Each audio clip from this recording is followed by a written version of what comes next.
दोस्तों, आपने देखा कि किस तरह पिछली वीडियो में हमने महारथी कर्ण के पिछले जन्म के रहस्य और उनके द्वापर युग में जन्म के बाद हुई मुख्य 5 घटनाएं बताई थी, जिस वजह से महाभारत के युद्ध में कर्ण वीर गति को प्राप्त हुए।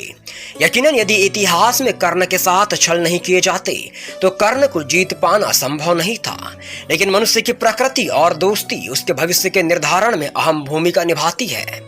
कर्ण वास्तव में महादानी, संयमशील और महारथी थे, जिन्होंने अपने जीवन के हर मोड़ पर संघर्ष की शक्ति से सफलता प्राप्त की थी और इन्हीं सभी विशेषताओं के चलते कर्ण को इतिहास के पन्नों में सम्मान की दृष्टि से देखा जाता है।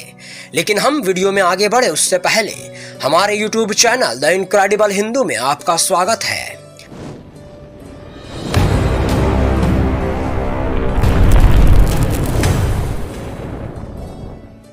पिछले वीडियो में हमने कहा था कि कर्ण की शिक्षा के ऊपर बात की जाएगी, जहां आज हम आपको कर्ण को मिली शिक्षा के संबंध में संपूर्ण जानकारी देंगे, जो किसी टीवी सीरियल में दिखाए गए वृतांत पर आधारित न होकर मूल महाभारत से ली गई है।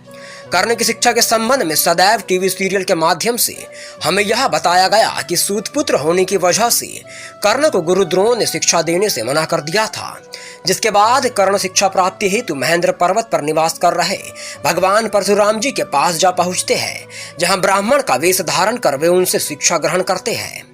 जी हाँ, यह बात बिल्कुल सत्य है कि कर्ण ने गुरु परशुराम से शिक्षा ग्रहण की थी, लेकिन वह कौन सी शिक्षा, किस अस्त्र की शिक्षा थी, यह बात हम आपको बताएंगे। साथ ही यह भी बताएंगे कि कर्ण के भगवान परशुराम से पूर्व कितने गुरु रहे हैं। फिलहाल हमारे यूट्यूब चैनल को सब्सक्राइब करें और नोटिफिकेशन बेल को ऑन करें, ताकि आपको हमारे चैनल से जुड़ी अपडेट लगातार मिलती रहे।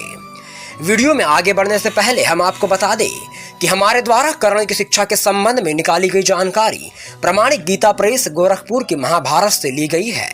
हमारे द्वारा दी जाने वाली इस जानकारी से हम किसी के चरित्र पर सवाल खड़ा नहीं करना चाहते हैं। वहीं आपको बता दें कि इतिहास सदैव कर्ण को सम्मान देता आया है, जहां कर्ण कई लोगों के लिए आदर्श भी है। हमारी भावना किसी के आदर्श पर प्रहार करने की नहीं है। एक बार फिर बता दें कि जानकारी प्रामाणिक गीता प्रेस गोरखपुर की महाभारत की प्रति से ली गई है। आप स्वयं अपने विवेक से निर्णय कर सकते हैं। तो चलिए आगे बढ़ते हैं। हमें सदैव ही बताया और दिखाया गया कि निचली जाति में पैदा होने की वजह से कर्ण को शिक्षा से दूर रखा गया और इसी के चलते गुरु द्रोण ने भी उन्हें शिक्षा देने से मना कर दिया था।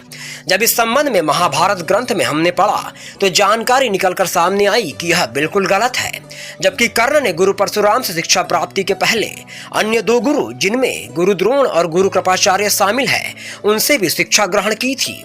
जिस बात का उल्लेख हमें महाभारत के आदि पर्व, वन पर्व और शांति पर्व से प्राप्त होता है। मैं आपके सामने महाभारत की प्रतियों की फोटो चला रहा हूं, जहां आप इसे देख सकते हैं। वहीं इसका हिंदी अनुवाद मैं आपको पढ़कर बता रहा हूं। कर्ण की शिक्षा के संबंध में प्रथम जानकारी हमें महाभारत के आदि पर्व के 131वें अध्याय के 11वें श्लोक से प्राप्त होती है, जिसकी फोटो मैं स्क्रीन पर चला दे रहा हूं, जिसे आप देख सकते हैं। महाभारत के आदि पर्व के 131वें अध्याय के 11वें श्लोक में जानकारी मिलती है, जहां लिखा है कि वृष्णिवंशी तथा अंधकवंशी क्षत्रिय, नाना देशों के राजकुमार तथा राधानंदन सूतपुत्र कर्ण, ये सभी आचार्य द्रोण के पास अस्त्र शिक्षा लेने आए। जिसके बाद 12वें श्लोक में लिखा है, जिसका संस्कृत अनुवाद ना पढ़ते हुए मैं आपको हिंदी अनुवाद बता रहा हूँ।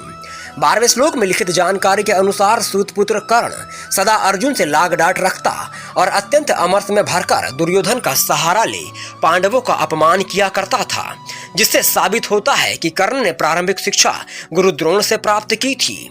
वहीं कर्ण की शिक्षा के संबंध में दूसरा वृत्तांत महाभारत के वन पर्व के 390वें अध्याय के 15वें श्लोक से मिलना प्रारंभ होता है, जहां 15वें श्लोक में लिखा है कि अधिरथ सूत का वह पराक्रमी श्रेष्ठ पुत्र अंग देश में पलित होकर दिनों दिन बढ़ने लगा।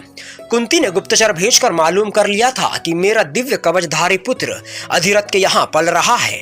वहीं 16वें श्लोक में लिखा है कि अधिरथ सूत ने अपने पुत्र को बड़ा हुआ देख उसे यथा समय हस्तिनापुर भेज दिया, जहां 17वें श्लोक में लिखा है कि वहां उसने धनुर्वेद की शिक्षा के लिए आचार्य द्रोण की शिष्यता स्वीकार की। इस प्रकार पराक्रमी कर्ण की दुर्योधन के साथ मित्रता हो गई।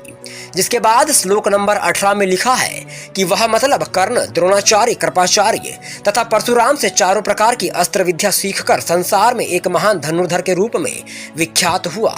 जिससे साफ तौर पर साबित होता है कि कर्ण के प्रारंभिक गुरु द्रोणाचार्य और कृपाचार्य थे।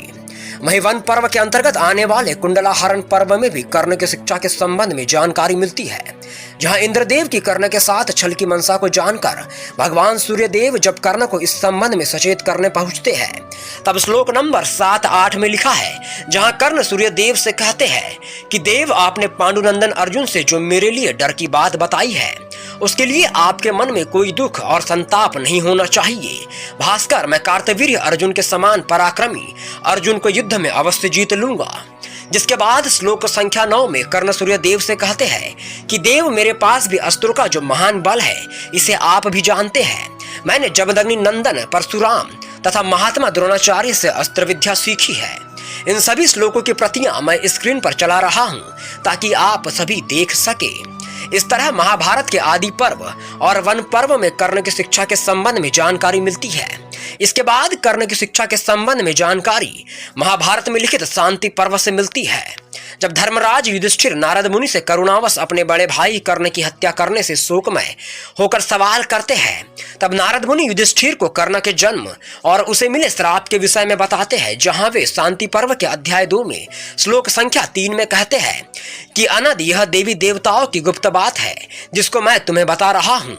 महाबाहो, पूर्व काल के इस यथावत वृतांत को तुम ध्यान देकर सुनो। जहां श्लोक 4 में नारद मुनि कहते हैं कि प्रभु, एक समय देवताओं ने यह विचार किया कि कौन सा ऐसा उपाय हो जिससे भूमंडल का सारा क्षत्रिय समुदाय शास्त्रों के आघात से पवित्र हो स्वर्गलोक में पहुंच जाए। यह सोचकर उन्होंने सूर्य द्वारा कुमारी कुंती के गर्भ से एक तेजस्वी बालक उत्पन्न कराया जो संघर्ष का जनक हुआ। जहां 5वें श्लोक में नारद मुनि कहते हैं कि वही तेजस्वी बालक सूत पुत्र के रूप में प्रसिद्ध हुआ। उसने अंगिरा गोत्रीय ब्राह्मणों में श्रेष्ठ गुरु द्रोणाचार्य से धनुर्वेद की शिक्षा प्राप्त की। जिसके बाद नारद मुनि 6वें और 7वें श्लोक में कहते हैं कि राजेंद्र, वह भीमसेन का बल, अर्जुन की फुर्ती, आपकी बुद्धि, नकुल और सहदेव की विनय, गांडीवधारी अर्जुन की श्री कृष्ण के साथ बचपन में ही मित्रता तथा पांडवों पर प्रजा का अनुराग देखकर चिंतामग्न हो जलता रहता था। वहीं 8वें श्लोक में नारद मुनि कहते हैं कि इसलिए उसने बाल्यावस्था में ही राजा दुर्योधन के साथ मित्रता स्थापित कर ली और देव की प्रेरणा से तथा स्वभाववश भी वह आप लोगों के साथ द्वेष रखने लगा। वहीं श्लोक संख्या 9 में नारद मुनि कहते हैं कि एक दिन अर्जुन को धनुर्वेद में अधिक शक्तिशाली देख कर्ण ने एकांत में द्रोणाचार्य के पास जाकर कहा। जहां श्लोक 10 व 11 में कर्ण द्वारा गुरु द्रोण को कही गई बातें कहते हैं, जिसके अनुसार कर्ण द्रोण से कहते हैं कि गुरुदेव, मैं ब्रह्मास्त्र को उसके छोड़ने और लौटाने के रहस्य सहित जानना चाहता हूँ। मेरी इच्छा है कि मैं अर्जुन के साथ युद्ध करूं। निश्चय ही आपका सभी शिष्यों और पुत्र पर बराबर स्नेह है। आपकी कृपा से विद्वान पुरुष ये न कहे कि यह सभी अस्त्रों का ज्ञाता नहीं है। वहीं 11वें श्लोक में नारद मुनि कहते हैं कि कर्ण के ऐसा कहने पर अर्जुन के प्रति पक्षपात रखने वाले द्रोणाचार्य कर्ण की दुष्टता को समझकर उससे बोले। जहां 13वें श्लोक में वह कहते हैं कि वत्स, ब्रह्मास्त्र को ठीक ठीक ब्रह्मचर्य का पालन करने वाला ब्राह्मण जान सकता है अथवा तपस्वी क्षत्रिय, दूसरा कोई किसी तरह इसे नहीं जान सकता। जिसके बाद 14वें श्लोक में नारद मुनि कहते हैं कि उनके ऐसा कहने पर अग्निगोत्रीय ब्राह्मणों में श्रेष्ठ द्रोणाचार्य की आज्ञा ले उनका यथोचित सम्मान करके कर्ण सहसा महेंद्र पर्वत पर परशुराम जी के पास चला गया। तो इस तरह किसी भी वृतांत में यह सामने नहीं आया कि कर्ण गुरु द्रोण द्वारा उनकी उपेक्षा करना स्वीकार कर रहे हो। जिसके बाद ब्रह्मास्त्र के अलावा अन्य दिव्य शस्त्रों की शिक्षा कर्ण ने भगवान परशुराम से ग्रहण की थी। साथियों, जैसा कि आपने देखा कि मूल रूप से लिखित महाभारत में कर्ण को दी गई गुरु द्रोण के द्वारा धनुर्विद्या के कई प्रमाण मिले, अर्थात यह कहना संभवतः सही होगा कि हमारे शास्त्रीय ज्ञान के साथ छेड़छाड़ हुई है। हमें हमेशा से ही टीवी सीरियल के माध्यम से गलत जानकारियां प्रस्तुत की गई, जिसके चलते आज तक हम यह मानते रहे कि सूतपुत्र होने की वजह से गुरु द्रोण ने कर्ण को शिक्षा देने से मना कर दिया, जबकि यह सत्य नहीं है। हम बिल्कुल यह बात कह सकते हैं कि कर्ण समूचे भारतवर्ष में संघर्ष की सबसे बड़ी मिसाल है, जहां उन्होंने संघर्ष के बलबूते पर चहुदिशाओं में अपनी प्रसिद्धि हासिल की थी। इसके साथ ही कर्ण महादानी भी थे, जिसके चलते उन्हें सारा संसार दानवीर कर्ण के नाम से भी जानता है। निश्चित ही कर्ण के साथ कई सारे छल हुए, अन्यथा उन्हें जीत पाना संभव नहीं था। कर्ण जैसे महाबली की प्रशंसा स्वयं नारायण अवतार श्री कृष्ण ने तक की थी। वहीं भगवान श्री कृष्ण भी कर्ण का सदैव आदर करते थे। साथ ही कर्ण ने पुरुषार्थ कर अपनी सफलता का लोहा मनवाया था। अपनी महानता उन्होंने किसी से दान में प्राप्त नहीं की थी। लेकिन कर्ण की शिक्षा के संबंध में हमने पिछली वीडियो में कहा था कि हम आपको बताएंगे कि किस तरह कर्ण ने शिक्षा प्राप्त की, जो हमने प्रामाणिक महाभारत से प्राप्त कर आप तक पहुंचाई है। आशा करते हैं कि आपको हमारे द्वारा दी गई जानकारी पसंद आई होगी। वहीं प्राप्त जानकारी के स्रोत आपको डिस्क्रिप्शन बॉक्स में दे दिए जाएंगे, जिसकी आप स्वयं से भी पुष्टि कर सकते हैं। तो साथियों, इतने सालों से फैले एक झूठ से सारा समाज गुरु द्रोण को हीन भावना से देखता आया है, जबकि सत्यता भ्रामकता से परे होती है। आज हम यह सीख सकते हैं कि हमें किसी भी व्यक्ति की स्थिति और चरित्र पर बिना अध्ययन किए सवाल नहीं उठाने चाहिए, बल्कि खुद से स्थिति का विश्लेषण कर सत्यता का पता लगाना चाहिए और निर्णय को साध्य करना चाहिए। अगली वीडियो में ऐसे ही दिलचस्प वृतांत के साथ मुलाकात करेंगे। तब तक हमारे YouTube चैनल को लाइक कर सब्सक्राइब करना ना भूलें। भारत माता की जय।